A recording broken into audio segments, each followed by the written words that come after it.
delicias de la gastronomía chibcha. Nos presenta el menú el antropólogo Álvaro Soto. El maestro serrano continúa su affair con el arte colonial. El final de los zares de Rusia en el relato del profesor Alfonso Ricaurte. Pasan los días, las semanas y los meses y seguimos descubriendo. Bienvenidos, soy Sandra Karina Poli. El sitio de la mayoría de nuestras ciudades era el territorio donde vivían extensas comunidades indígenas. En el altiplano cundiboyacense, donde gran parte de los pueblos y ciudades aún conservan sus nombres originales, los chibchas se adaptaron al territorio de una manera original y exitosa, que significó que la población de la región alcanzara más de 1 millón de habitantes en la época precolombina, antes de la llegada de los conquistadores europeos. Cualquiera que haya conocido el transporte público en Bogotá se habrá impresionado con las decoraciones interiores de algunos vehículos, consolas llenas de luces, a veces con imágenes religiosas, bordados colgantes e incrustaciones doradas que hacen juego con los espejos retrovisores. No me digan que allí no hay una clara influencia de los altares coloniales. Tan importante era el cuidado de los altares, las custodias y las reliquias de la iglesia, que muchas tías dedicaban su vida al arte de vestir santos. Maestro Serrano, ¿la iglesia de Santa Clara tiene capillas laterales al igual que los demás templos que hemos visto? No, realmente la iglesia de Santa Clara no tiene capillas laterales, pero tiene hermosísimos altares laterales, como este que preside un cuadro de San Francisco Solano, donado a la iglesia por doña María Arias de Ugarte, hermana del arzobispo Arias de Ugarte, que fue realmente el promotor y constructor del templo. En la pintura que fue realizada en 1652, aparece el santo vistiendo el hábito de San Francisco, él fue franciscano, y mientras unos pájaros revolotean a su alrededor, lo mismo que en la iconografía de San Francisco de Asís. San Francisco Solano también tuvo los estigmas y aparece pues mostrando la herida en el pecho y en las manos. En la parte del fondo, San Francisco Solano somete a un buey que tenía asolada a la población. Los altares de la iglesia de Santa Clara, o varios de los altares de la iglesia de Santa Clara, son más bien como grandes marcos para las pinturas que los presiden. Son altares de un solo cuerpo y una sola calle, en este caso de fondo rojo y con unas pilastras doradas. El segundo altar, viniendo del coro hacia el presbiterio por el ala derecha, es el altar de San Martín de Tours, un santo francés del siglo IV, quien aparece compartiendo la capa que llevaba con un pobre que estaba tiritando de frío. Esta pintura es atribuida a Gaspar de Figueroa y, según Roberto Pisano, está basada en una obra de Van Dyck que está en algún museo de Bélgica. San Francisco Solano es uno de los primeros santos de la Iglesia Católica que no fue mártir, pero su gesto de caridad trascendió las fronteras de Francia y hizo parte importante de la iconografía religiosa santafereña. Este altar es básicamente dorado y está flanqueado por 2 columnas que están divididas. En la parte de abajo hacen gala de unas imbricaciones y en la parte de arriba de surcos rectos y coronado por una gran cornisa. Siguiendo por el ala derecha del templo de Santa Clara nos encontramos con el altar de la misa de San Gregorio. Este es otro altar que también es prácticamente un gran marco para la obra. La obra representa a San Gregorio cuando estaba diciendo misa y se le apareció Jesús resucitado con los símbolos de la pasión, y fue una representación que se utilizó mucho en el periodo colonial porque se prestaba especialmente para la evangelización de los indígenas, para explicarle a los indígenas cómo el cuerpo y la sangre de Cristo se encontraban en la hostia. San Gregorio fue considerado como el santo patrono de las ánimas del purgatorio, y por eso la representación del purgatorio se encuentra a ese lado, al lado pues del santo. Este altar es un poco más elaborado que los anteriores, también un poco más grande. Las columnas tienen capitel corintio y en la parte baja son estilizaciones vegetales, mientras que el fuste hace gala de surcos en espiral. A medida que vamos caminando hacia el presbiterio, los altares se van volviendo más barrocos. También posiblemente son posteriores. Son más carnosas las tallas y ya no son como grandes marcos para pinturas, sino que combinan pinturas y esculturas. En el altar de San Antonio de Padua, por ejemplo, las columnas están ornamentadas con estilizaciones vegetales, y lo mismo en el altar del púlpito, en el cual llama la atención la carnosidad de la talla, de los racimos de uvas, y también llama la atención en este altar que en su base hay una serie de pinturas alegóricas a distintos capítulos de la doctrina cristiana. Maestro Serrano, déjeme decirle que el altar mayor de la iglesia de Santa Clara es una auténtica belleza. ¿Esta obra excepcional comparte las mismas características que la de los altares laterales? El altar mayor de la iglesia de Santa Clara también es una obra excepcional, pero sus características son un poco diferentes a las de los altares laterales. Es un altar un poco, diría yo, un poco más simple, más sencillo.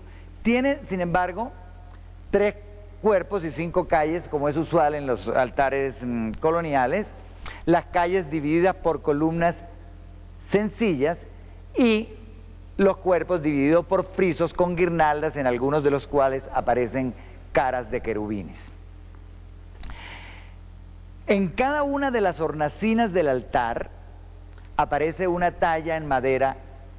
Especialmente atractivas son estas tallas por su policromado, por su esgrafiado, y también porque algunas de ellas, las vestimentas son realizadas en tela encolada.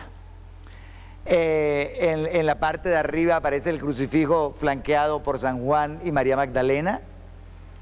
En el segundo cuerpo aparece San Juan Bautista, Santo Domingo de Guzmán, una talla de la Virgen María Legardiana, San Francisco de Asís y el Arcángel San Miguel. Y en el primer cuerpo aparece Santa Teresa de Jesús, San Francisco Solano, San Carlos Borromeo y San Francisco Javier.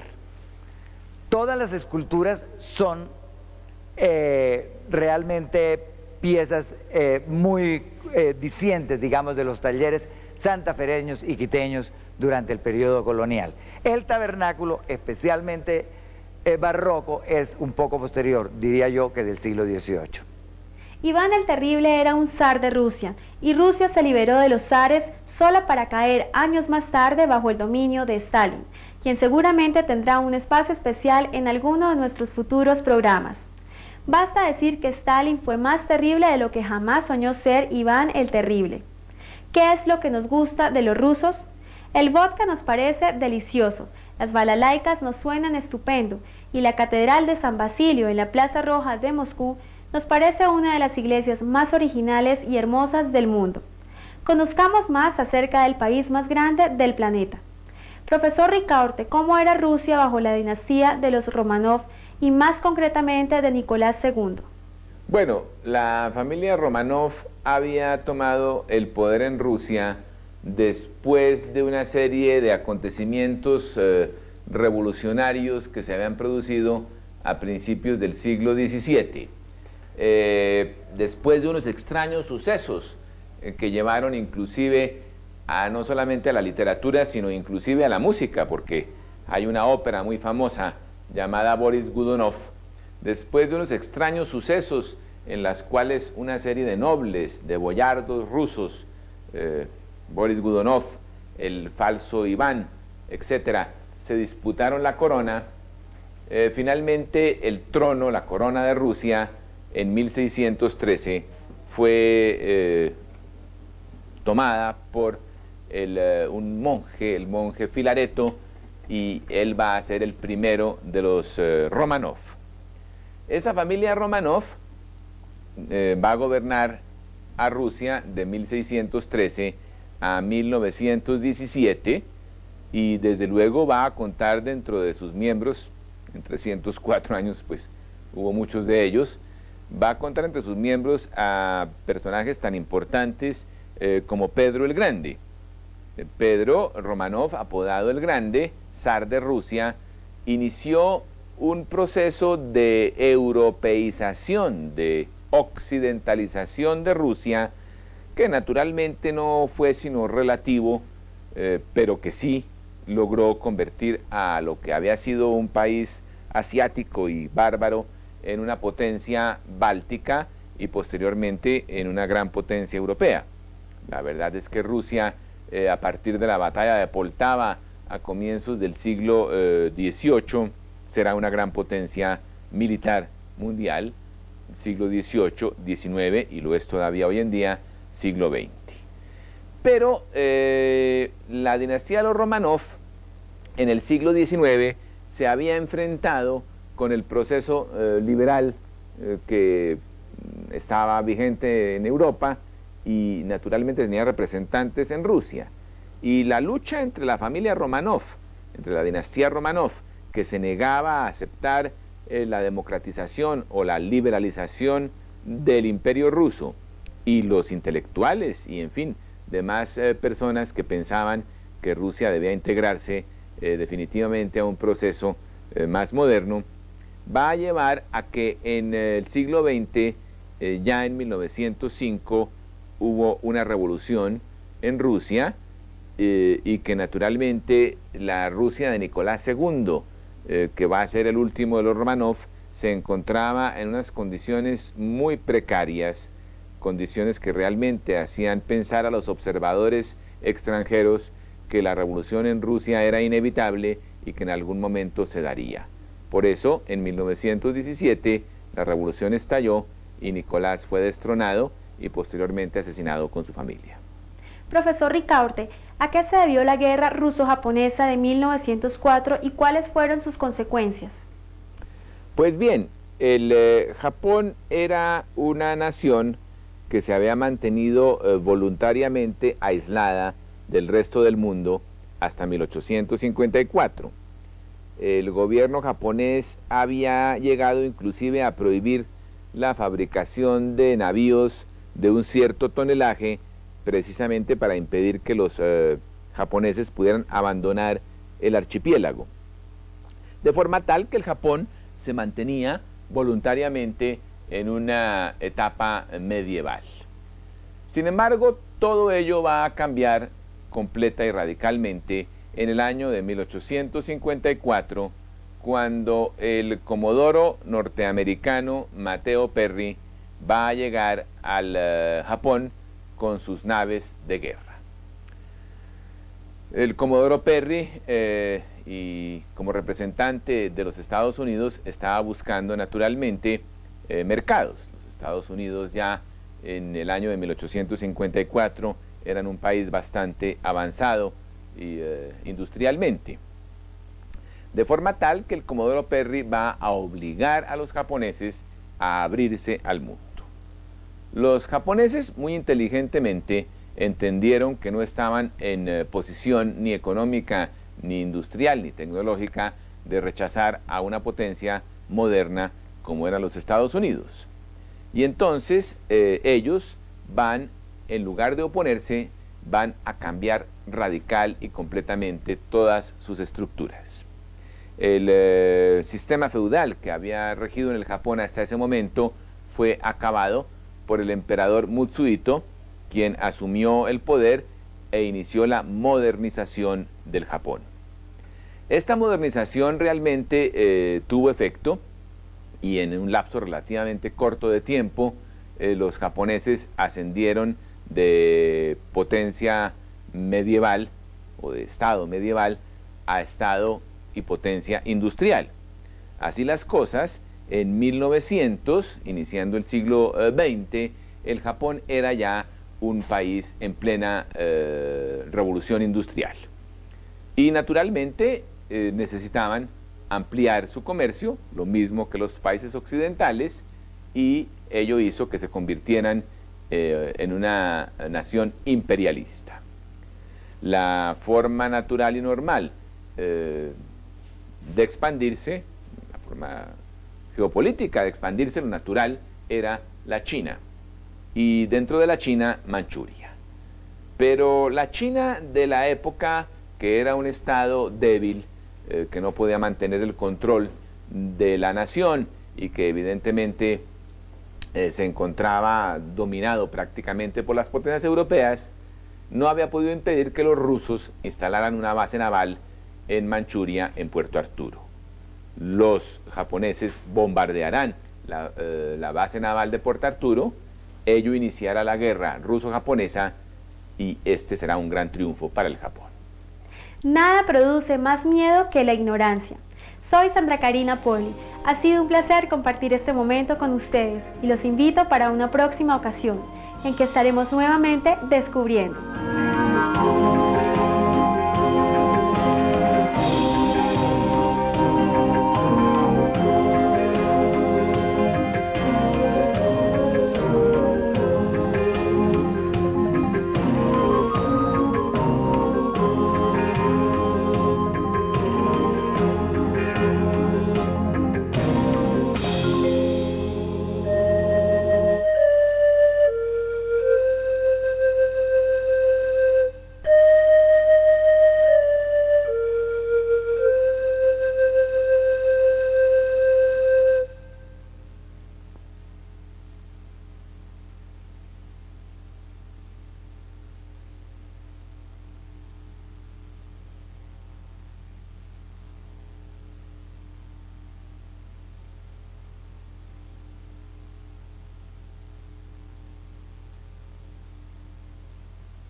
De la moda y de la salud chibcha con el antropólogo Álvaro Soto.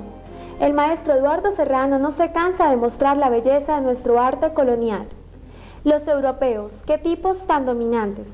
Escuchemos las narraciones del profesor Alfonso Ricaurte. Esta es nuestra variada tertulia de todas las semanas. Estamos descubriendo. Bienvenidos, soy Sandra Karina Poli. La droguería, el salón de belleza y la peluquería hacen parte de nuestros recorridos habituales. Ya sea algunas horas o unos pocos minutos al día, todos le dedicamos algún tiempo al cuidado de nuestra presentación y de nuestra salud. Y mientras que la mayoría de nosotros nos aseamos para salir a la calle, otros se embadurnan para aparecer ante el público, como es el caso de un famoso lustrabotas de la televisión colombiana. Pero volvamos a lo nuestro. Los chibchas se esmeraban en cultivar sus gustos estéticos con lujo de detalles en su vestuario, maquillaje y en los preciosos accesorios que usaban. Y se practicaban tratamientos cosméticos que harían palidecer de envidia a cualquier punk contemporáneo. Maestro Serrano, le aseguro que se va a ganar el cielo con esa difusión tan amplia y documentada del arte religioso colonial. Y desde luego entendemos su interés en ilustrar detalladamente este aspecto de nuestra cultura, ya que el arte religioso colonial representa un legado de casi 300 años de tradición creativa. Más aún, el arte religioso colonial es una de las raíces más importantes de nuestro desarrollo artístico contemporáneo. La influencia del arte colonial está presente en las obras de Fernando Botero, en las manifestaciones estéticas populares, desde los recuerdos de Monserrate hasta las estampas del Divino Niño del 20 de julio o del Señor de los Milagros de Buga. Yo creo que la influencia del arte colonial, mística y barroco se encuentra incluso en el maquillaje de Andrea Echeverri. Así que adelante, maestro Serrano, ¿qué nos tiene para hoy? En esta oportunidad nos encontramos nada menos que en el Templo de Santa Clara de la capital de la República, una de las joyas más sobresalientes del periodo colonial en el Nuevo Reino de Granada. El convento y templo de Santa Clara fueron iniciada su construcción en 1629 y terminada en 1647, gracias en gran parte a la generosidad y el empuje de don Hernando Arias de Ugarte, arzobispo de Bogotá, y de su hermana doña María. En el templo se conserva un bellísimo retrato de don Hernando Arias de Ugarte atribuido a Gaspar de Figueroa, y un retrato de una Pietà en la que aparece una señora que se piensa que puede ser doña María, realizado por Baltasar de Vargas Figueroa. El templo hace gala de una decoración excepcional en su parte interior. En su parte exterior lucía una escultura de Santa Clara realizada por Antonio de Pimentel en cerámica. Recordamos que Antonio de Pimentel fue el autor del frontón de la Capilla del Rosario y que sus piezas, por haber sido hechas en este material, son susceptibles a un rápido deterioro. Esta escultura sufrió pues con el paso de los años, y doña Pilar Jaramillo de Zuleta, directora del museo, con evidente buen juicio, resolvió retirarla de la espadaña y preservarla dentro del templo. En la parte interior, el templo hace gala de una exquisita pintura mural, especialmente en la techumbre. Se trata de estilizaciones vegetales cuyo diseño cambia en el presbiterio, en la nave y en el arco toral y en el sotocoro. Cambia el diseño y también cambia el énfasis en el color. En el presbiterio las flores son más bien rojas, en la nave prima el color azul, y en el arco toral una combinación de estas dos tonalidades. No obstante la variedad del diseño, la techumbre se halla perfectamente unificada por las pentafloras, es decir, por los florones de 5 hojas tallados en madera y dorados que se extienden a lo largo de todo el templo. Hay también un friso al lado y lado de la nave y del presbiterio que representa flores un poco más naturalistas. Los florones también se encuentran en el arco toral, aunque su tamaño es un poco mayor. La decoración del templo incluye, en aquellas partes que no están cubiertas por pinturas de caballete o por los distintos altares que se extienden al lado y lado de las naves, por estilizaciones florales y roleos hechos, tallados en madera dorada y puestos sobre color rojo, como fue tradicional en muchos templos, no solo neogranadinos, sino del arte colonial de toda América Latina. También cuenta el templo con unas celosías para proteger a las monjas de clausura que hacen evidente su estilo mudéjar. Y en la parte del presbiterio, en la parte baja del presbiterio, la pintura mural adquiere un carácter más ilusionista, puesto que el pintor trató como de reproducir la construcción arquitectónica o de sugerir una construcción arquitectónica sobre las paredes de esta área, de este hermoso templo. Maestro Serrano, ¿Es muy rica la iglesia de Santa Clara en pintura de Caballete? El templo de Santa Clara es excepcionalmente rico en pintura de Caballete. No hay espacio ni en la nave ni en el presbiterio que no luzca una pintura sobre lienzo. Las pinturas además son excepcionalmente bellas, excepcionalmente valiosas.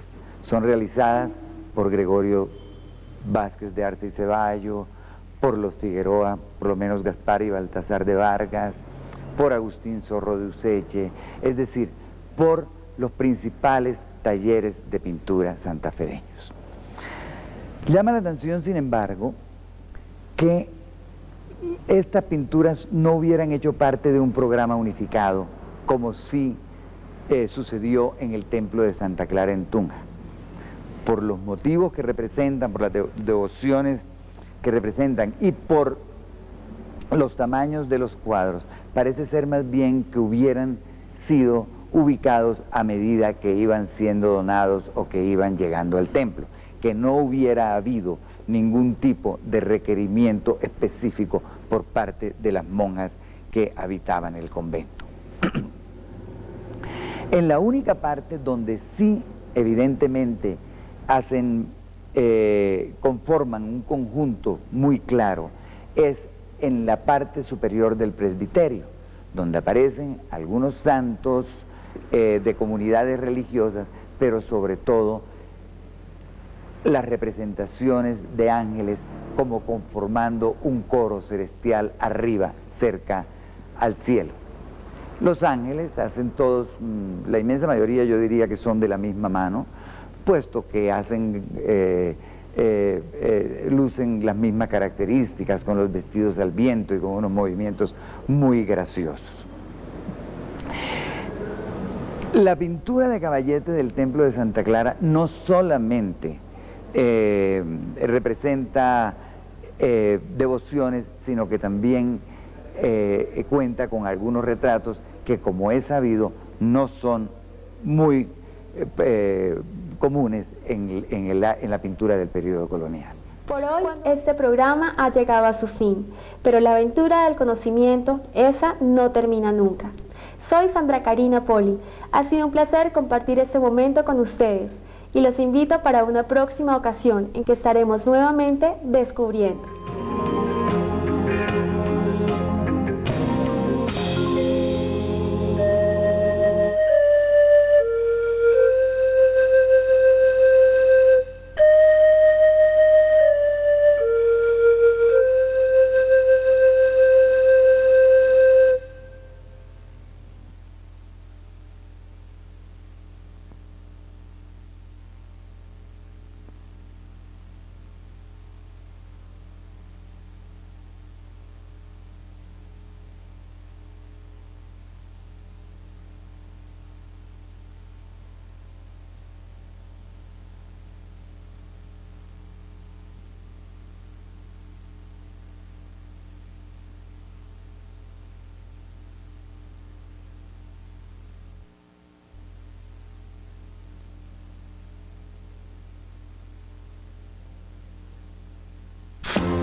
La ciudad americana, una creación colectiva, perspectiva del antropólogo Álvaro Soto. El que canta reza dos veces. El maestro Eduardo Serrano eleva su voz desde el coro de la iglesia de Santa Clara. Extra. El profesor Alfonso Ricaurte presenta algunos de los primeros registros fílmicos de la historia universal. Lo que somos, sentimos y vivimos lo estamos descubriendo. Bienvenidos, soy Sandra Karina Poli. Siga derecho 2 cuadras y gira a la izquierda en la esquina. Avance hasta que llegue a la plaza y vaya al edificio que está al frente de la iglesia.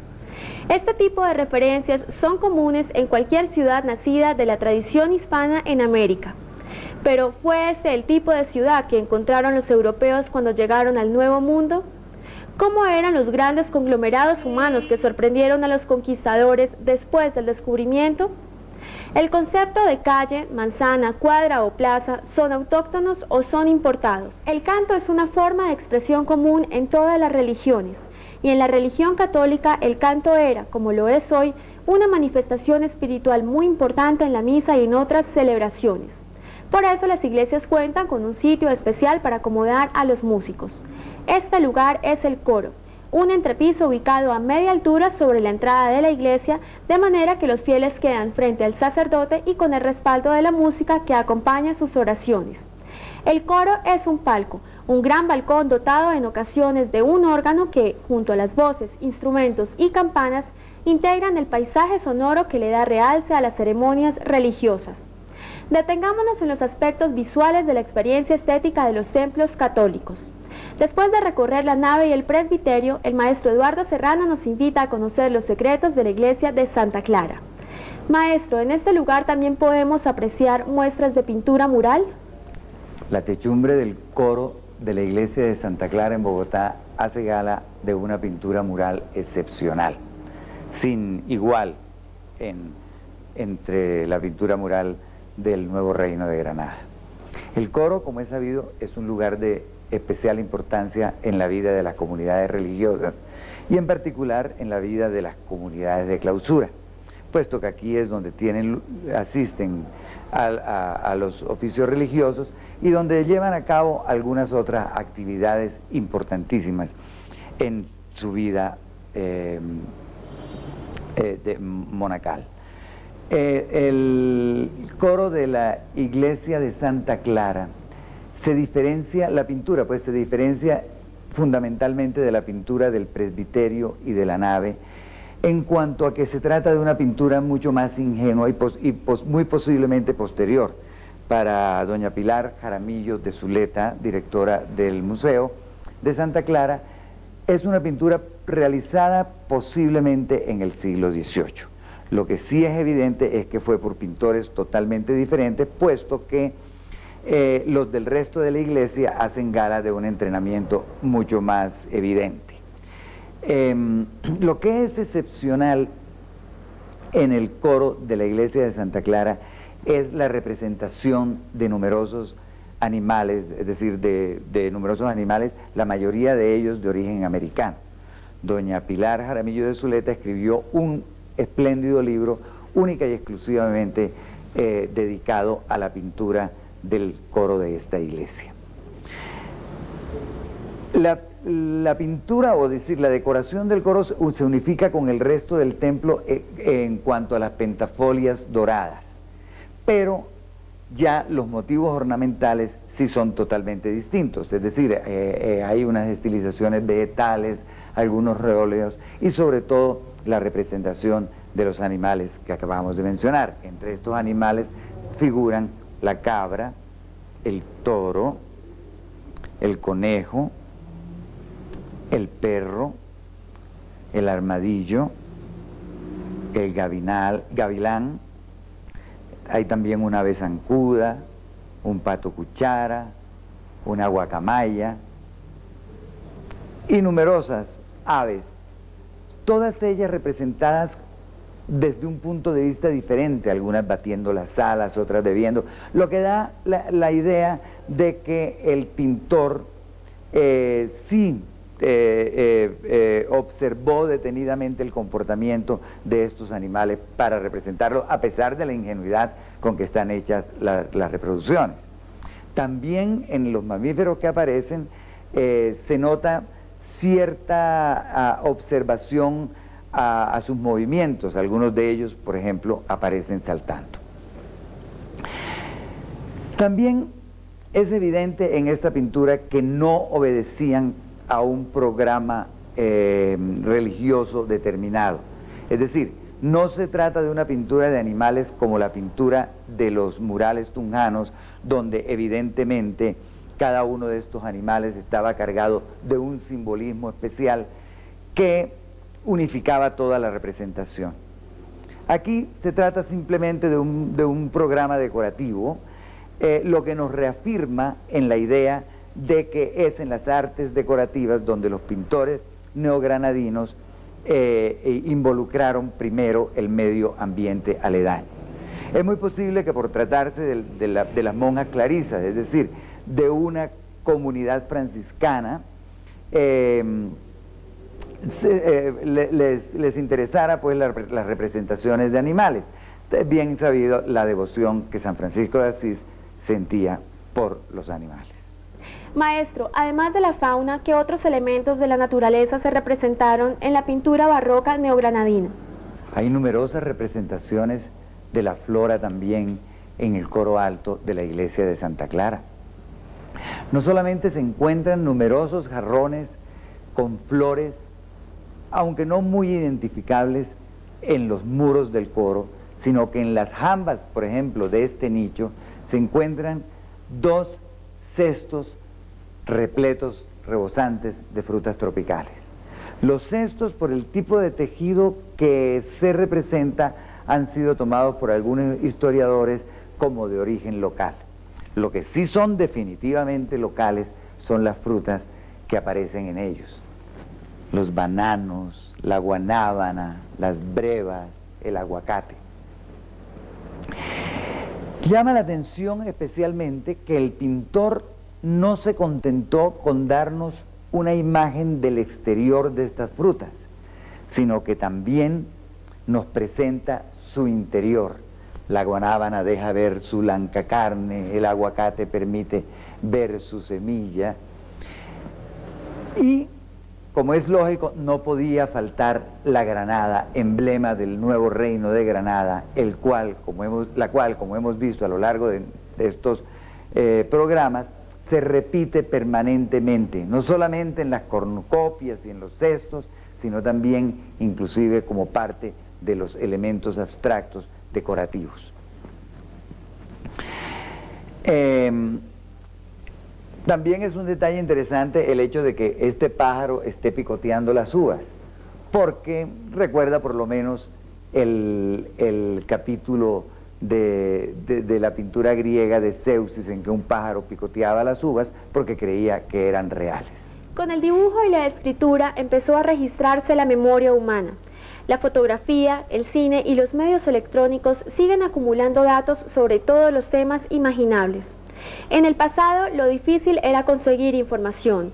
En el presente y más aún en el futuro, el reto será analizarla. Hoy hemos presentado nuevos datos, ideas y perspectivas para continuar investigando nuestros orígenes y para seguir dibujando los perfiles de nuestro futuro. Soy Sandra Karina Poli. Ha sido un placer compartir este momento con ustedes y los invito para una próxima ocasión en que estaremos nuevamente descubriendo.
La ciudad perdida?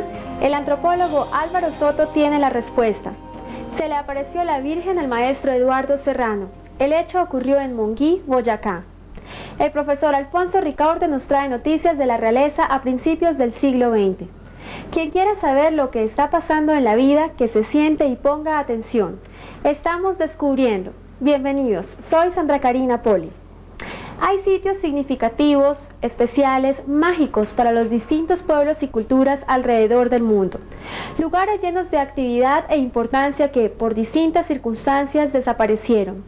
Durante mucho tiempo se creyó que Troya fue un invento del escritor Homero, hasta el siglo pasado, cuando el arqueólogo Schliemann dio con su ubicación exacta. Tikal en Centroamérica y Machu Picchu en el Perú duraron varios siglos ocultas por la selva. ¿Por qué se pierden las ciudades? ¿Cuál es el método para reencontrarlas y devolverlas al conocimiento público? En su peregrinaje por las tierras del nuevo reino de Granada, los padres franciscanos se detuvieron en Monguí para fundar un convento que aún hoy llama la atención por su solidez y su belleza. ¿Quién sabe por qué razón los franciscanos escogieron este pequeño poblado andino para levantar uno de los conjuntos de arquitectura religiosa más notables de la América hispana? Como corresponde a un santuario de esta categoría, la iglesia y el convento de Monguí contienen tesoros artísticos que tienen maravillado al maestro Eduardo Serrano. Maestro, invítanos a conocer esa espléndida obra que es el santuario de Monguí. Sigo recorriendo el departamento de Boyacá, pero en esta oportunidad nos hemos dirigido hacia el oriente, hacia la región de Sogamoso, hacia los bellísimos pueblos coloniales de Tópaga y Monguí. Precisamente me encuentro en este momento en la Basílica de Monguí, que junto con el convento aledaño conforma uno de los conjuntos arquitectónicos coloniales más importantes. La basílica es una iglesia de grandes dimensiones. Su mismo título de basílica concedido por el Papa da a entender la importancia de esta iglesia en la región.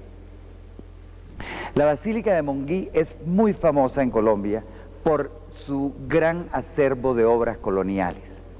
No solamente el altar, los púlpitos, en fin, y otros elementos arquitectónicos datan del siglo XVII y del siglo XVIII, sino la maravillosa colección de pinturas que se conserva tanto en la iglesia como en el convento.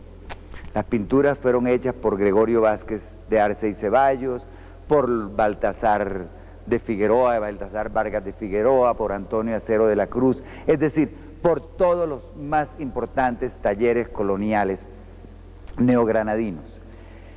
Muchos de los cuadros tienen las mismas dimensiones, lo que da a entender de que se trató de un programa unificado, de que fueron cuadros encargados con un sentido muy claro de qué era lo que se quería ilustrar con sus representaciones. El deterioro de los años, el paso del tiempo, hace muy difícil hoy día asignar a cada uno de los pintores nombrados cuáles son los cuadros que pertenecen a su taller, pero por documentos históricos es sabido que estas pinturas pertenecen a esos talleres. Maestro Serrano, en la visita al convento se destaca su encuentro con la imagen de la Virgen de Monguí. Aparte del significado religioso, ¿cuál es el mérito de este cuadro? Bueno, la Virgen de Monguí y la Virgen de Chiquinquirá son las dos devociones de la Virgen más populares en Colombia. Numerosísimas versiones de estas dos pinturas se han realizado en el país, no solo por parte de pintores connotados de la escuela santafereña y tunjana, sino también por numerosos pintores populares que han enriquecido su iconografía. La Virgen de Monguí, sin embargo, es una pintura que originalmente fue realizada en Europa. Habiendo partido una delegación de indígenas de Sogamoso y Monguí a visitar a Felipe II, el rey de España, y a llevarle unos obsequios de oro y piedras preciosas, el rey les correspondió su generosidad regalándole dos pinturas, un San Martín de Tours con destino a Monguí y una representación de la Sagrada Familia con destino a Sogamoso. Regresaron los indígenas al país y cuando abrieron las pinturas en sus respectivas ciudades, encontraron que éstas se habían trastocado. Es decir, que la representación de la Sagrada Familia había llegado a Monguí y que la representación de San Martín de Tours se encontraba en Sogamoso. Decidieron las autoridades de ambos municipios cambiar los cuadros y devolverlos a los sitios originales para los cuales habían sido regaladas por el rey. No obstante, al día siguiente volvió a aparecer la Virgen de Monguí en Monguí, o el cuadro de la Sagrada Familia que llamamos Virgen de Monguí, y la representación de San Martín de Tours en Sogamoso. Pensaron que era que la gente lo había realizado el cambio y, en fin, hubo una gran cantidad de discusiones hasta que se volvió otra vez a cambiar las dos representaciones. Y cada vez que esto se llevó a cabo, la Virgen aparecía en Monguí y el cuadro de San Martín de Tours en Sogamoso. Dicen que San Martín de Tours era un militar y que estaba más de acuerdo con el carácter guerrero de los indígenas de Sogamoso, y que la Virgen de Monguí, por ser una madre bondadosa, por hacer parte de la Sagrada Familia, quería quedarse en esta población donde los indígenas eran mucho más pacíficos. De todas maneras, ese es el primero de los milagros de la Virgen de Monguí. Después ha crecido su devoción, ha realizado numerosos milagros. Gente viene en romerías de todas partes de Colombia a visitar a la Virgen y a pedirle sus favores. La pintura, como hemos dicho, es una representación de la Sagrada Familia. San José un poco detrás, la Virgen llevando al niño en un episodio de la huida a Egipto. Los pintores colombianos que han enriquecido la iconografía de esta pintura lo han hecho especialmente con el sombrero de San José, el cual en muchas representaciones es un sombrero de hechura local, un sombrero tejido artesanalmente. A la Virgen se le ha enriquecido también el manto con numerosas incrustaciones de oro y se le ha coronado. En alguna ocasión tuvo una corona muy fastuosa con una gran esmeralda, la cual fue robada y reemplazada por el pueblo de Monguí por la que tiene actualmente. En las representaciones de los pintores colombianos también aparece con frecuencia el pueblo de Monguí con su basílica atrás, ubicando la Virgen, localizando el hecho, el milagro y el lugar donde se venera esta devoción. Soy Sandra Karina Poli. Ha sido un placer compartir este momento con ustedes y los invito para una próxima ocasión en que estaremos nuevamente descubriendo.